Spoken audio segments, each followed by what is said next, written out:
Hi guys and welcome back to your own channel Deepak Yadav Education. Welcome to the daily current affairs of 11th of January 2021. तो आज है तारीख 11 जनवरी 2021। आज की तारीख से जितने भी इंपॉर्टेंट करंट अफेयर्स बनेंगे उन सभी करंट अफेयर्स को हम लोग डिटेल में डिस्कस करेंगे। नाउ बढ़ते हैं आगे। और गाइज अगर आप लोगों को इस लेक्चर की पीडीएफ चाहिए तो नीचे डिस्क्रिप्शन बॉक्स में आप सभी लोग को टेलीग्राम का लिंक दिया गया है। क्या करना है, आप लोगों को उस लिंक के ऊपर क्लिक करना है। जैसे ही लिंक के ऊपर क्लिक करोगे वो जाकर एक चैनल पर ओपन हो जाएगा और उस चैनल पर नीचे की साइड आपको ज्वाइन नाउ का ऑप्शन देखने को मिलेगा। तो सिंपल है, बिल्कुल ज्वाइन नाउ को दबाना है और उस चैनल से जुड़ जाना है। जैसे ही आप लोग उस चैनल से जुड़ जाओगे वहां पे आप लोग डेली बेसिस पे इस लेक्चर की पीडीएफ को डाउनलोड कर पाओगे और अपने नोट्स बना पाओगे। तो ये काम ज़रूर कर लेना। साथ ही साथ आपने अभी तक इस यूट्यूब चैनल को सब्सक्राइब नहीं किया है तो सबसे पहले नीचे की साइड ऐसा रेड कलर का बटन आ रहा होगा सब्सक्राइब का, सब्सक्राइब कर लो, बेल आइकन भी प्रेस कर लो ताकि आप कोई भी वीडियो की नोटिफिकेशन मिस ना कर पाओ। नाउ स्टार्ट करेंगे डिस्कशन। तो सबसे पहला आर्टिकल आता है हमारा और इस आर्टिकल के अंदर बताया गया है ग्रीन क्वाड्रिलेटरल के बारे में। तो डिस्कस करेंगे इंडियन रेलवे ने अपना नया साल स्टार्ट किया है एक इम्प्रूवमेंट के साथ, क्या इम्प्रूव करा है और इसके अंदर हम लोग उसके बारे में बात करने वाले हैं। तो देखने को मिलेगा इंडियन रेलवे ने अपना नया साल स्टार्ट किया कैसे, एक अचीवमेंट को हासिल करके। और वो अचीवमेंट क्या है, इंडियन रेलवे ने अपनी जो ट्रेन की स्पीड है उसको बढ़ा दिया है 130 किलोमीटर पर आवर तक। ठीक है, 130 किलोमीटर्स पर आवर कर दिया गया है, लेकिन ये सेलेक्टेड एरिया के लिए। वो कौन सा एरिया है, गोल्डन क्वाड्रिलेटरल और गोल्डन डायगोनल के लिए। GQ रूट होता है एक होता है हमारा GD रूट। तो यहाँ पर इन दोनों रूट के लिए गोल्डन क्वाड्रिलेटरल से लेकर गोल्डन डायगोनल रूट तक के लिए यहाँ पर इस स्पीड को बढ़ा दिया गया है, 130 किलोमीटर पर आवर कर दिया गया है। नाउ अगर हम बात करें तो ये जो रीजन है, ये जो रूट है, इसके अंदर भी कुछ पर्टिकुलर लेंथ तक ही इस स्पीड को बढ़ाया गया है। जैसे कि ये जो 130 किलोमीटर पर आवर जो स्पीड रहने वाली है वो सिर्फ और सिर्फ 1280 किलोमीटर तक, यानी इतनी लेंथ तक ही इतनी स्पीड पे चल पाएगी गाड़ी, इससे ज़्यादा नहीं। ठीक है, तो इसके अंदर बताया गया कि हमारा रेलवे है उसने स्पीड को बढ़ाया, maximum speed 130 kilometres per hour कर दी गई है। और यहाँ पे देखने को मिलेगा कितने एरिया में, वो भी 1280 किलोमीटर के एरिया में। ठीक है, तो यहाँ पे इसके बारे में हम लोगों ने देखा इतना ज़रा सा यहाँ पे इम्प्रूवमेंट हुआ है। देखो इसमें क्या होगा, ये पूरा का पूरा कवर करता है एंटायर GQ और GD रूट। GQ यानी गोल्डन क्वाड्रिलेटरल से लेकर गोल्डन डायगोनल रूट तक। इसमें कौन कौन से एरिया आते हैं, साउथ सेंट्रल रेलवे विजयवाड़ा को छोड़कर। ठीक है, विजयवाड़ा से लेकर दुवाड़ा तक छोड़कर जितना भी हमारा साउथ सेंट्रल रेलवे है वहाँ पर पूरी की पूरी जो ये ट्रेन का सेक्शंस हैं उनके ऊपर बात करी गई है, वहाँ की स्पीड को इंक्रीज करा गया है। ओके, नाउ अगर हम बात करें जो ये स्पीड लिमिट है इसको बढ़ा दिया गया है, इसमें से देखो बहुत सारे फायदे होने वाले भी हैं। और दूसरी बात यह है कि ये चीज़ हम लोग अचीव कर पाएंगे, अचीव कर पाए हैं। वो क्यों कर पाए, क्योंकि हम लोगों ने अपनी प्लानिंग वगैरह करी थी। ठीक है, पूरी तरह से हमने काम किया। दूसरी चीज़, हमने स्ट्रेंथ के ऊपर काम किया। जो ट्रैक होता है रेलवे ट्रैक, उसका इंफ्रास्ट्रक्चर है, उसमें से जितने भी बॉटल नेक्स थी, जितनी भी कमियां थी, उन सभी कमियां को हम लोगों ने निकाला और जितनी भी यहाँ पे खामियां थी उन सबको हटाया और पूरे ट्रैक को हमने मजबूत कराया। क्योंकि 130 किलोमीटर पर आवर की स्पीड से गाड़ी चलने वाली है तो उसमें खतरा भी ज़्यादा रहने वाला है। तो हमने सारे जितने भी रिस्की चीज़ें थी उसको रिमूव कर दिया है। ओके, ना उसके बाद आगे देखेंगे, यहाँ पे आपको देखने को मिलेगा इसमें जो है हैवियर रेल्स वगैरह चलने वाली हैं, जितनी भी भारी हों वो सारी चीज़ें बताई गई हैं। तो आपको यहाँ पर बस खाली यही चीज़ याद रखनी है। ना उसके अंदर भी एक और अच्छी चीज़ ये बताई गई, एक एरिया पड़ता है कहाँ से, सिकंदराबाद से लेके काजीपत तक। इस बीच में, इसके बीच में एक एरिया पड़ेगा। कहाँ पे देखो, एक तो मैंने क्या बताया आपको, जो ये रेल है ये कहाँ से कितने किलोमीटर में चलेगी, 1280 किलोमीटर में। 1280 किलोमीटर में इतनी स्पीड रहने वाली है। अब 1280 किलोमीटर में जो एक बीच में 132 किलोमीटर का डिस्टेंस आता है, 132 किलोमीटर का डिस्टेंस किस किस के बीच में आता है, सिकंदराबाद और काजीपत के बीच में। जो इन दोनों का डिस्टेंस है इसके बीच में रेलवे की बिल्कुल हाई स्पीड टच होने वाली है, वो है 130 किलोमीटर पर आवर। ठीक है, जो हमने अभी बताया। तो गाइस इसी के साथ होता है हमारा पहला आर्टिकल कंप्लीट।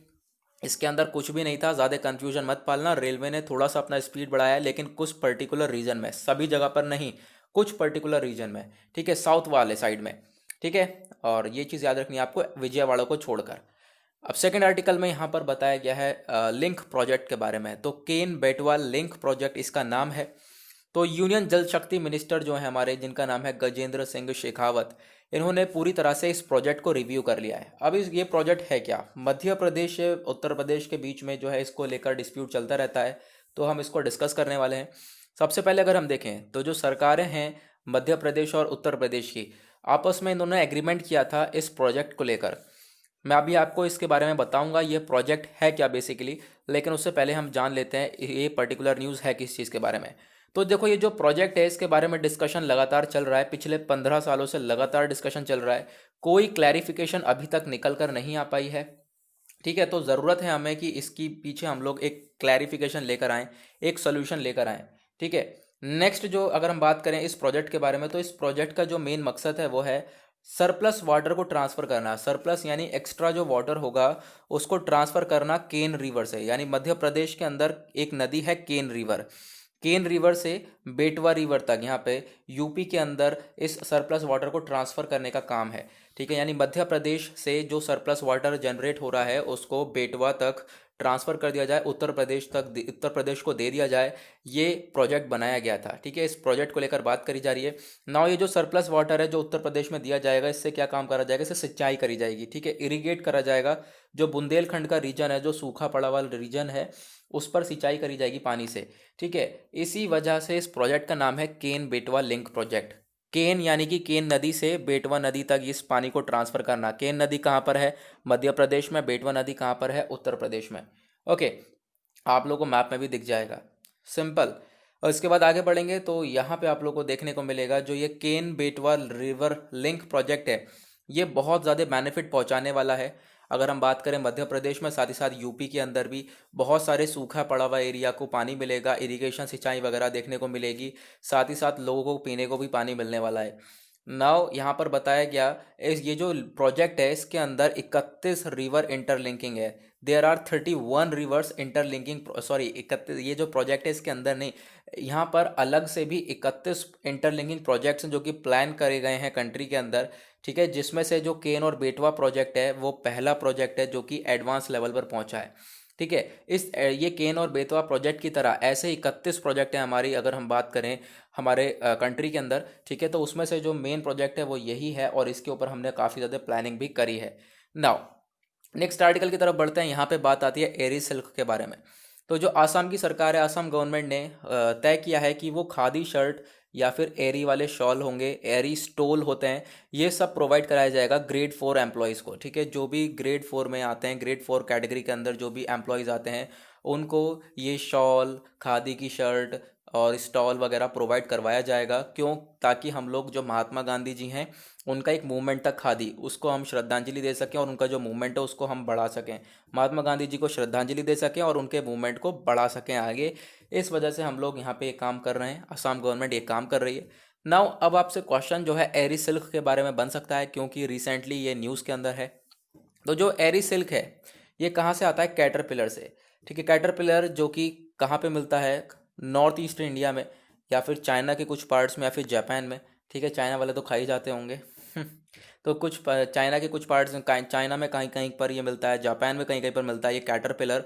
तो इससे ये सिल्क बनाया जाता है। ये जो एरी है, ये नाम जो इसका नाम पड़ा है एरी सिल्क, तो जो एरी वर्ड है ये आसामीज़ वर्ड है, यानी आसाम से लिया गया वर्ड है। इसका मतलब है कैस्टर।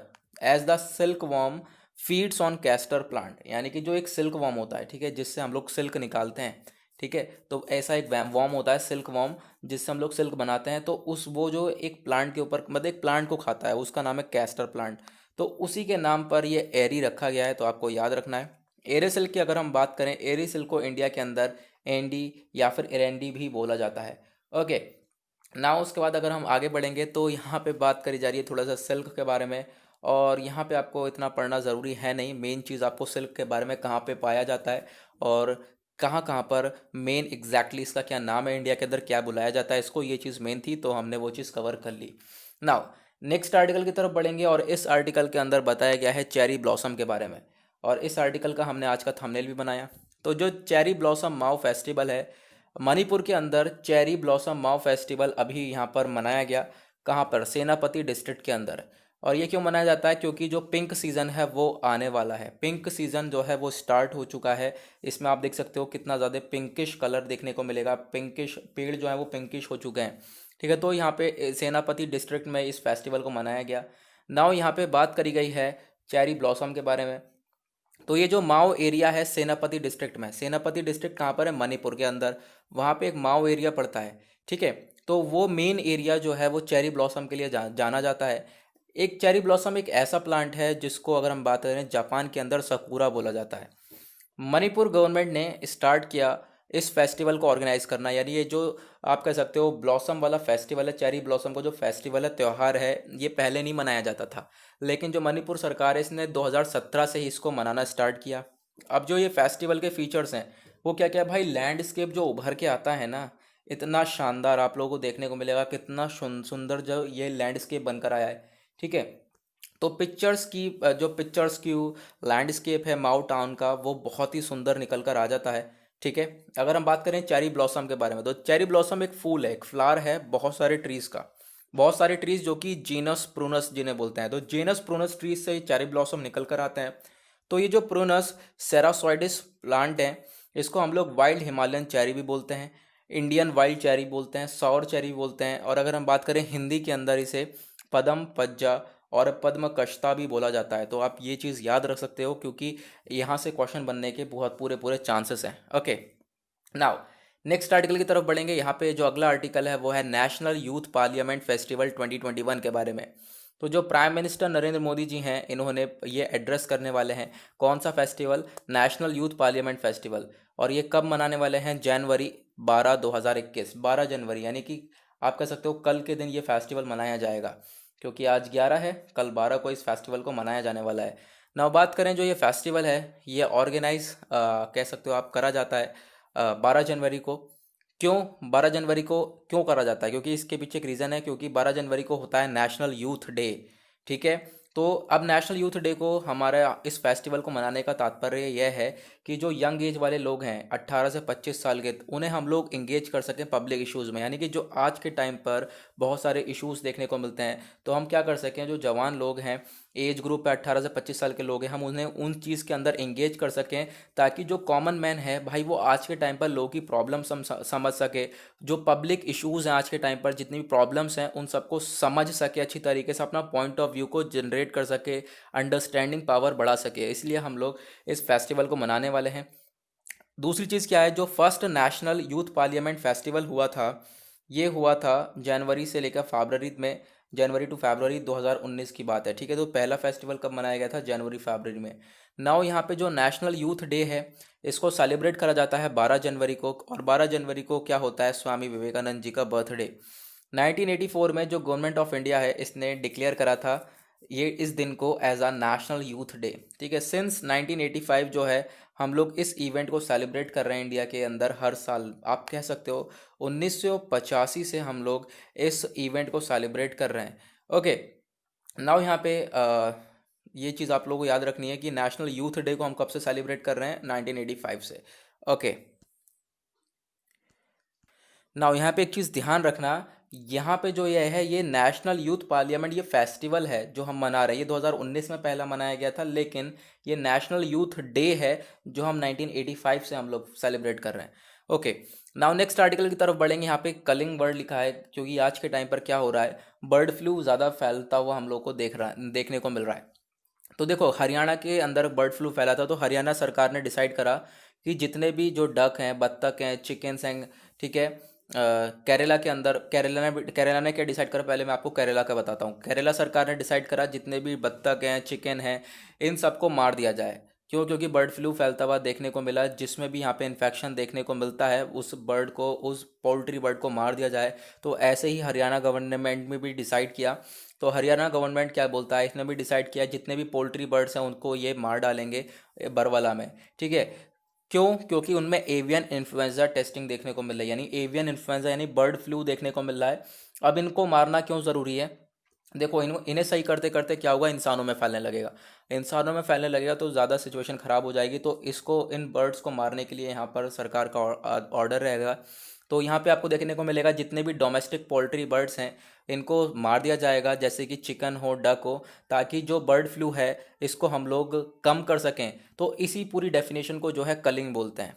नाउ अगर हम बात करें कलिंग ऑपरेशन के टाइम पे जितनी भी डोमेस्टिक बर्ड्स हैं इन्फेक्टेड एरिया में, ठीक है, तो जो इन्फेक्टेड एरिया में जितनी भी डोमेस्टिक बर्ड्स हैं उनको मार दिया जाएगा और उन्हें दफना दिया जाएगा। क्यों, क्योंकि इससे जो है इंसानों के अंदर, पीपल के अंदर ये वायरस नहीं फैलेगा। अगर पीपल के अंदर फैलने लगा लोगों के अंदर तो सिचुएशन ज़्यादा क्रिएट हो जाएगी। अगर हम इंडिया के अंदर बात करें तो ये जो कलिंग है ये करा जाता है एक 1 किलोमीटर के रास्ते में, यानी कि 1 किलोमीटर के एरिया में। मतलब कि मान लो कहीं पे जो बर्ड है वो इन्फेक्टेड पाई गई है, पॉजिटिव है, एवियन इन्फ्लुएंजा उसमें देखने को मिला है, बर्ड फ्लू है उसे, तो फिर उसके आसपास के 1 किलोमीटर तक के एरिया में जितनी भी बर्ड होंगी उन सबको मार दिया जाएगा। नाउ सबसे बड़ी चीज़ मैं आपको यहाँ पे बताना चाहता हूँ, सारी बर्ड को मारने का आदेश नहीं है, सिर्फ और सिर्फ बत्तख, चिकन, जो भी इंसानों के पास रहने वाली बर्ड्स हैं उनको ही मारने का आदेश है, लेकिन सबको मारने का यहाँ पे आदेश नहीं है, तो आप ये भी चीज़ याद रखना। नाउ नेक्स्ट आर्टिकल की तरफ, आज का लास्ट आर्टिकल, और यहाँ पे बताया गया फ्राइट बिजनेस डेवलपमेंट पोर्टल के बारे में। तो जो रेलवे मिनिस्टर हैं हमारे पीयूष गोयल साहब, इन्होंने लॉन्च कर दिया है एक फ्राइट बिजनेस डेवलपमेंट पोर्टल। एक स्टॉप सॉल्यूशन है, जितने भी फ्राइट कस्टमर्स होंगे, जितने भी सामान वगैरह इधर उधर आप कह सकते हो फ्राइट करवाना होता है। फ्राइट मतलब आप कह सकते हो फ्राइट का मतलब क्या होता है, जो सामान है उसे ट्रेन से इधर उधर भेज देना, ठीक है, अपना जो सामान है उसको ट्रांसपोर्ट करना, तो फ्राइट कहलाता है वो। तो ये जो फ्राइट बिजनेस डेवलपमेंट पोर्टल है इसको बना दिया गया। अब जो फ्राइट कस्टमर्स होंगे वो ईजिली इसके अंदर रजिस्टर कर सकते हैं, ठीक है, बहुत आसान है इसके अंदर रजिस्टर करना। बहुत सर्विस, एडवांस सर्विस मिलेगी कस्टमर्स को, जिन्हें भी यहाँ पे सामान इधर से उधर ट्रांसपोर्ट कराना होगा उन्हें बहुत बढ़िया सर्विस भी मिलेगी, ठीक है, प्रोफेशनल सपोर्ट मिलेगा, टूल्स एंड सर्विसेज होंगे, सारी चीज़ें अच्छे से इनको मिलने वाली है। जो ये पोर्टल है उसको डिज़ाइन करा गया ताकि जो काफ़ी सारे कस्टमर्स हैं उन सबको हम लोग यहाँ पे एक सर्विस दे सकें, और साथ ही साथ जो ह्यूमन टू ह्यूमन इंटरेक्शन होता है, यानी आदमी से आदमी मिलकर फिर उसके बाद यहाँ पे पूरा तरह से ट्रांसपोर्टेशन को प्लान करा जाता है, तो वो चीज़ ख़त्म हो जाएगी। भाई आप ऑनलाइन काम करवाओ, ऑनलाइन आपका प्रोडक्ट जो है ट्रांसपोर्ट होगा। ओके, तो यहाँ पे काफ़ी अच्छा लगा ये स्टेप, और बहुत सारे लोगों ने इसको आप कह सकते हो इसकी प्रशंसा करी है, बहुत सारे फ्राइट कस्टमर ने। तो उसी के बारे में बताया गया, फ्राइट कस्टमर से बहुत सारे फ़ायदे हैं भाई। जो कस्टमर्स हैं उन सबको इसमें जो ये पोर्टल है इसके ऊपर ये फैसिलिटी तो मिलेगी, दूसरी चीज़ काफ़ी सारे जो डिस्काउंट स्कीम्स होंगे वो भी मिल जाएंगे, रीबुकिंग, डाइवर्जन, स्टैकिंग परमिशन, ये सारी चीज़ें इस पोर्टल के ऊपर ही मिल जाएंगी उन लोगों को। तो गाइज इसी के साथ होता है आज का हमारा डेली करंट अफेयर वीडियो का एनालिसिस पूरी तरह से समाप्त। आई होप आप लोगों को सारी चीज़ें क्लियर हो गई होंगी ना। अब कोई प्रॉब्लम हो तो नीचे कमेंट सेक्शन में ज़रूर बताना, और अभी तक आपने इस यूट्यूब चैनल को सब्सक्राइब नहीं किया तो सबसे पहले सब्सक्राइब कर लो, नीचे रेड कलर का बटन आ रहा होगा, और बेल आइकन भी प्रेस कर लेना ताकि आप कोई भी वीडियो की नोटिफिकेशन मिस ना कर पाओ। तो आज के लिए बस इतना ही, मिलेंगे आप लोगों से नेक्स्ट वीडियो में। आज के लिए bye bye, have a nice day.